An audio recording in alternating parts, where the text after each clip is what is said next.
Hello dear student, welcome to back my YouTube channel. Student, आज हम cover करने वाले हैं इस वीडियो के माध्यम से क्लास 10th साइंस के बायोलॉजी पोर्शन को, जिसमें चैप्टर 6, 7, 8, 9 और 15 को हम पढ़ेंगे।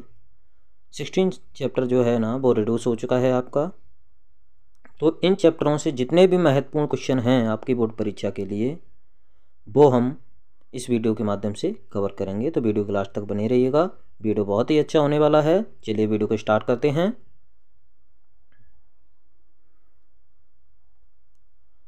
अपना पहला क्वेश्चन है, हमारे आमाशय में अम्ल की क्या भूमिका है, या कह सकते हैं HCl के कार्य क्या हैं, HCl की भूमिका क्या है। तो 2 नंबर में ये क्वेश्चन आपका पूछा जा सकता है। नेक्स्ट क्वेश्चन है, हमारे शरीर में हीमोग्लोबिन की कमी के क्या परिणाम हो सकते हैं। हीमोग्लोबिन की कमी हमारे शरीर में हो जाए तो क्या होगा, इस तरह से भी क्वेश्चन आ सकता है। मीन्स आप समझ सकते हैं, यहाँ पर सिर्फ आपको इतना समझना है कि हीमोग्लोबिन की कमी वहाँ पे आपको दिखाई दे, lack of haemoglobin. Okay. Next question है थर्ड वाला आपका, प्रकाश संश्लेषण के लिए आवश्यक कच्ची सामग्री पौधा कहाँ से प्राप्त करता है। फोटोसिंथेसिस रिएक्शन के लिए जो रॉ मटेरियल प्लांट्स को चाहिए वो कहाँ से लेता है, इस तरह का क्वेश्चन रहेगा। नेक्स्ट क्वेश्चन है अपना, ग्लूकोज के ऑक्सीकरण के विभिन्न जीवों में ऊर्जा प्राप्त करने के लिए विभिन्न पथ।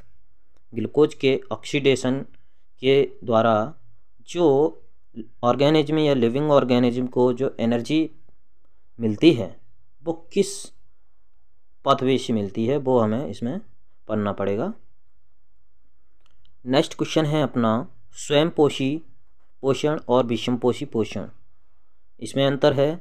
इसके अलावा धमनी एवं शिरा में अंतर, दोनों में से कोई भी कुछ आ सकता है क्वेश्चन आपका। ऑटोट्रोपिक न्यूट्रिशन और हेटरोट्रोपिक न्यूट्रिशन, इसमें आपका आर्टरी एंड वेन्स में डिफरेंस।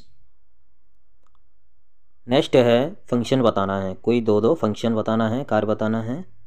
पाचक एंजाइम, डाइजेस्टिव एंजाइम का, मानव लार, ह्यूमन सलाइवा का और ब्लड का, रक्त का, इनमें से कोई भी क्वेश्चन आपका फंक्शन पूछा जा सकता है। इसके बाद नेक्स्ट है अपना, मानव द्वारा परिसंचरण तंत्र को समझाइए और इसका महत्व भी लिखिएगा। आपका डायग्राम भी पूछा जा सकता है, अगर पूरा आपका डिटेल नहीं पूछी जाए ओनली डायग्राम भी पूछ सकते हैं, और अगर डायग्राम नहीं पूछा जाएगा तो आपका ओनली उसकी डिटेल पूछ ली जाएगी। Human double circulatory system. Okay. Question number 8 है अपना, स्टोमेटा के खुलने व बंद होने की प्रक्रिया को लिखिए। ओपन एंड क्लोज्ड स्टोमेटा की जो प्रोसेस है वो बताना है। यहाँ पर डायग्राम भी आपका पूछा जा सकता है और आपकी प्रोसेस भी पूछी जा सकती है। नेक्स्ट है, पचे हुए भोजन को अवशोषित करने के लिए क्षुधांत्र को कैसे अविकल्पित किया जाता है। क्षुधांत्र यानी छोटी आंत, स्मॉल इंटेस्टाइन को किस तरह से अविकल्पित किया जाता है, ये पढ़ना हमें। नेक्स्ट क्वेश्चन है अपना डायग्राम वाला, तो इसमें आपका पाचन तंत्र यानी आहार नाल बोला जाता है, जिसे डाइजेस्टिव सिस्टम या एलिमेंट्री कैनाल के नाम से आपका डायग्राम आ सकता है। मानव वृक्काणु या नेफ्रॉन लिख के आ सकता है आपका, मानव वृक्काणु भी आ सकता है। ओके। ये यहाँ पर हमारे चैप्टर 6 के क्वेश्चन कंप्लीट हुए, यानी फर्स्ट से लेकर के 10 तक जितने भी क्वेश्चन हैं वो चैप्टर 6 से हैं। इसके बाद चैप्टर 7 हमारा स्टार्ट होता है। पादप हार्मोनों के नाम एवं कार्य लिखिए। प्लांट हार्मोन के नेम लिखना है और उनके फंक्शन भी लिखना है। नेक्स्ट है, हमें आयोडीन युक्त नमक के उपयोग की सलाह क्यों दी जाती है। जैसे हम डॉक्टर वगैरह के पास जाते हैं या कोई भी हमें सलाह देता है तो हमको यही बोलता है आपको आयोडाइज्ड साल्ट यूज करना चाहिए, यानी आयोडीन आपके नमक में होना चाहिए। तो हमें बताना है क्यों सलाह दी जाती है। नेक्स्ट है, पादप में प्रकाशानुवर्तन किस प्रकार होता है समझाइए। फोटोट्रोपिज्म बताना है प्लांट में। जलानुवर्तन दर्शाने के लिए एक प्रयोग की कल्पना कीजिए, यानी जलानुवर्तन दर्शाना है। नेक्स्ट है, प्रतिवर्ती क्रिया किस प्रकार होती है समझाइए, प्रोसेस बता दीजिएगा रिफ्लेक्स एक्शन की। नेक्स्ट है, निम्न का स्वच्छ नामांकित चित्र बनाइए। तंत्रिका कोश का नर्व सेल का बताना या ह्यूमन ब्रेन यानी मानव मस्तिष्क का। तो 11 से 16 तक जितने भी क्वेश्चन हैं वो हैं आपके 7 चैप्टर से, जिसमें आपका ओनली 3 नंबर का क्वेश्चन पूछा जाएगा। 6 में आपका 2 और 4 यानी 2 और 4 नंबर के क्वेश्चन था, इसीलिए उसमें छोटे भी थे बड़े भी थे। और 11 से लेकर के 16 तक आपके सिर्फ 3 नंबर का क्वेश्चन रहेगा, ना छोटा है ना बड़ा है, मीडियम क्वेश्चन रहेगा। इसके बाद है आपका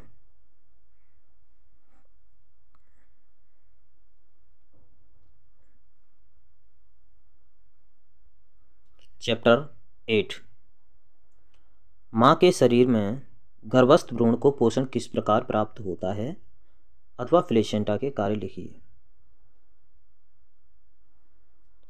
जो एम्ब्रियो होता है उसको किस तरह से नरिशमेंट मिलता है यानी पोषण मिलता है, या इस तरह से भी क्वेश्चन आ सकता है फंक्शन ऑफ प्लेसेंटा। क्वेश्चन एक ही है, आपको जवाब एक ही देना है, लेकिन क्वेश्चन आपका घुमा के आ सकता है, किसी भी तरह से आ सकता है, वहाँ पे दर्शाना आपको वही है, प्लेसेंटा के कार्य ही लिखना है।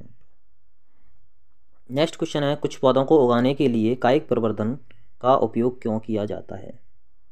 यानी कुछ प्लांट्स ऐसे हैं जिनको उगाने के लिए वेजिटेटिव प्रोपेगेशन का यूज क्यों करते हैं, ये बताना है। नेक्स्ट क्वेश्चन है 19, डीएनए की प्रतिकृति बनाना जनन के लिए क्यों आवश्यक है। रिप्रोडक्शन के लिए डीएनए की जो कॉपी है वो बनना क्यों आवश्यक है। क्वेश्चन नंबर 20 है अपना, द्विविखंडन बहुविखंडन से किस प्रकार विभिन्न है, यानी किस प्रकार से अलग है। द्विविखंडन और बहुविखंडन यानी आप कह सकते हैं बाइनरी फिजन मल्टीपल फिजन से किस प्रकार डिफरेंस है, ये बताना। नेक्स्ट 21 क्वेश्चन है, अंडे के निषेचन ना होने की स्थिति में गर्भाशय में क्या परिवर्तन दिखाई देते हैं। यह क्वेश्चन इस तरह से दर्शा दिया जाएगा, ऋतुस्राव क्या है, यानी जब एग फर्टिलाइज नहीं होता तब यूटेरस में क्या चेंजेस देखने को मिलते हैं। यह आ सकता है मेंस्ट्रुअल साइकिल के बारे में पूछ लिया जाएगा, आपका मेंस्ट्रुएशन के बारे में पूछ लिया जाएगा आपको। क्वेश्चन नंबर है आपका 22, जिसमें डायग्राम है पुष्प की अनुदैर्घ्य काट, यानी फ्लावर की आपका टीएस लिखना है, टीएस सेक्शन, फ्लावर का डायग्राम बनाना है यहाँ पर, और मादा जनन तंत्र यानी आपका फीमेल रिप्रोडक्टिव सिस्टम को समझाना है। नेक्स्ट है स्वपरागण एवं परपरागण में अंतर लिखिएगा, चाहे आपका डेफिनेशन के रूप में पूछ लिया जाए चाहे डिफरेंस के रूप में पूछ लिया जाए। Self pollination and cross pollination में डिफरेंस या एक्सप्लेन। क्वेश्चन यहाँ पर आपके जितने भी हैं, क्वेश्चन नंबर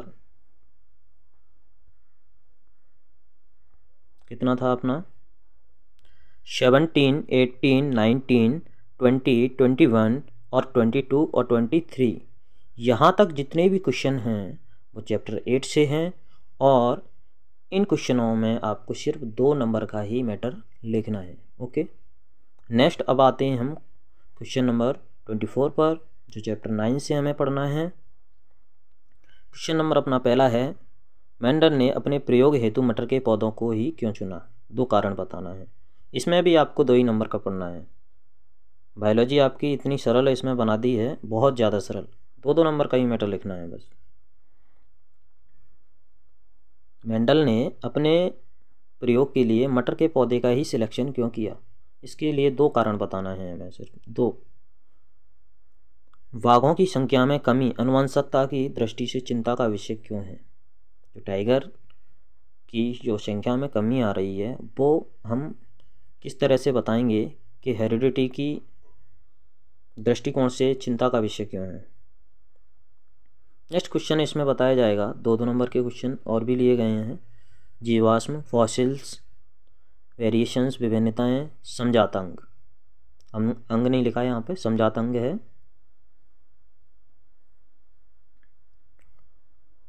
नेक्स्ट क्वेश्चन है, मानव में बच्चे का लिंग निर्धारण किस प्रकार होता है। शॉर्ट ही लिखना है आपको, ज़्यादा बड़ा नहीं लिखना है इसमें। क्वेश्चन नंबर 28 है, गुणसूत्र के कार्य एवं महत्व लिखिए। चाहे आपका कार्य फंक्शन पूछा जाए, चाहे आपका उसमें इम्पोर्टेंस पूछा जाए, एक ही जवाब देना है आपको। नेक्स्ट है, मंडल लिख गया है, यहाँ पर आपको मेंडल लिखना है। मेंडल के प्रभावता एवं स्वतंत्र अपव्यय नियम को समझाइए। प्रभावता नियम या स्वतंत्र अपव्यय नियम में से कोई भी पूछ लिया जाएगा आपका। ओके, ये भी आपको 2 ही नंबर का जवाब देना है इसमें। अब आते हैं हम क्वेश्चन नंबर 30 पर, जो हमारे 15 चैप्टर से लिए गए हैं। ओजोन परत क्या है, यह क्षीण क्यों हो रही है? ओजोन लेयर क्या है और यह नष्ट कैसे हो रही है? क्या कॉजेज है, क्या कारण है? नेक्स्ट है, क्या होगा यदि एक पोषी स्तर के सभी जीवों को समाप्त कर दिया जाए या मार दिया जाए? यानी वन ट्रॉपिक लेवल को अगर इकोसिस्टम से हटा दिया जाएगा तो क्या इफेक्ट पड़ेगा एनवायरनमेंट पर? यह क्वेश्चन है आपका दोस्तों और मेरे स्टूडेंट्स। सबसे अच्छी बात यह है कि इस चैप्टर में भी 2 नंबर के ही क्वेश्चन पूछे जाएंगे। बायोलॉजी आपकी बिल्कुल सरल बना दी गई है। क्वेश्चन नंबर आपका 32 है, खाद्य जाल एवं खाद्य श्रृंखला में अंतर लिखिए। फूड वेब और फूड चेन, इसमें डिफरेंस बताना है आपका। ध्यान रहे, एक बात मेरी सुन लेना आप और ध्यान रखना, कभी भी आपका चाहे डिफरेंस पूछा जाए, चाहे आपका उसके बारे में डेफिनेशन पूछ ली जाए, आप उसी में से क्वेश्चन निकाल सकते हैं। जैसे आपका आहार या खाद्य जाल और खाद्य श्रृंखला में अंतर पूछा जा रहा है, अब यहीं पर अगर खाद्य जाल को समझाइए तो आप सिर्फ खाद्य जाल वाले पॉइंटों को इसमें लिख दीजिएगा। नेक्स्ट 33 है क्वेश्चन आपका, पारितंत्र में अपमार्जकों की क्या भूमिका है, समझाइए। जो डिकम्पोजर हैं उनका क्या इंपोर्टेंस है इकोसिस्टम में, ये हमें समझाना है। क्वेश्चन नंबर 34 है, पारिस्थितिकी क्या है, पारिस्थितिकी तंत्र के प्रमुख घटक कौन कौन से हैं? इकोलॉजी क्या है और इकोसिस्टम के प्रमुख फैक्टर्स यानी घटक कौन कौन से हैं? लास्ट क्वेश्चन है, निम्न को परिभाषित कीजिए। Global warming, green house effect और एसिड रेन, इनको भी आपको 2-2 नंबर के अनुसार ही समझा देना है, उतना ही मैटर लिखना है। तो स्टूडेंट चैप्टर 6 से हमें 2 और 4 नंबर के क्वेश्चन पढ़ने हैं। 7 से हमें 3 नंबर का क्वेश्चन मिलेगा, 8 से हमें 2 नंबर के, 9 से भी 2 नंबर के और 15 से भी हमें 2 नंबर के ही क्वेश्चन देखने को मिलेंगे। आगे हम इन जितने भी क्वेश्चन हैं उनका आंसर सहित वीडियो आपको बहुत जल्दी प्रोवाइड कराएंगे।